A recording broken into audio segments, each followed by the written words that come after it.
ಈಗ ಸೋಮಶೇಖರ್ ನಾನು ಹಿಂದೆ ಹೇಳಿದ್ದೆ ಅಸೆಂಬ್ಲಿಲೇ ಇದನ್ನೆಲ್ಲ ನೆನ್ಪಿಟ್ಕೊಡಿ, ಎಲ್ಲ ಸಮಾಧಿ ಆಗೋಯ್ತದೆ. ಮೊನ್ನೆ ಸುಧಾಕರ್ ಎಲ್ಲ ಹೇಳೋರೆ MP, ಅಯ್ಯೋ ಸೇರ್ಕೊಂಡು ನನ್ನ ಸಮಾಧಿ ಮಾಡ್ಬಿಟ್ರು ಅಂತೆಲ್ಲ ಟಿವಿಲೆಲ್ಲ ಹೇಳೋರು, ಟಿವಿಲಿ ಸೇರ್ಕೊಂಡು.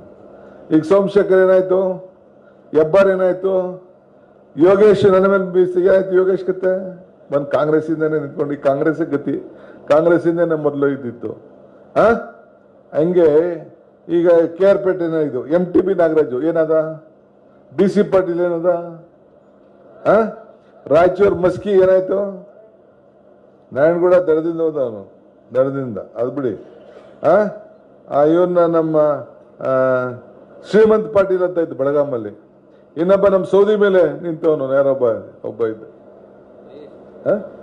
ಮಹೇಶ್ ಕಮ್ಟಳ್ಳಿ ಎಲ್ಲ ಯಾರ ಒಂದ್ 3-4 ಜನ ಇದ್ದಾರೆ. ಇಲ್ಲಿ ರಾಜರಾಜೇಶ್ವರಿ ಒಬ್ಬ ಗೆದ್ದಿದ್ದ, ಈಗ ನಮ್ಮಲ್ಲಿ ಬಿಟ್ಬಿಟ್ಟು ಏನಾದ ಒಂದು ಪರಿಸ್ಥಿತಿ. ಅಯ್ಯೋ ನನ್ನ ಸಾಯಿಸ್ಬಿಡ್ತಾರೆ ಅಂತಾರಂತೆ ಬೆಳಗ್ಗೆ ಇದ್ರೆ, ಮಾಡಬಾರ್ದು ಮಾಡ್ಬಿಟ್ಟು ಈಗ ಅಂತೆ. ಸದ್ಯ ಕೆಲವರು ಹೋಗಿದ್ದೇ ಒಳ್ಳೇದಾಯ್ತು. ಈಗ ಮಿಕ್ಕಿದವ್ರಿಗೆ ಬುದ್ಧಿ ಬಂದ, ಅವರೆಲ್ಲ ಮಿಕ್ಕಿದವರು ಅವರೆಲ್ಲರೂ ಓದೋರು ಯಾರು ಓದಿದಾರಲ್ಲ, ಈ ಕಾಂಗ್ರೆಸ್ಸೇ ಸರಿ ಅಂತ ಎಲ್ಲ ತೀರ್ಮಾನ ಮಾಡ್ಕೊಂಡು ಬಂದರು.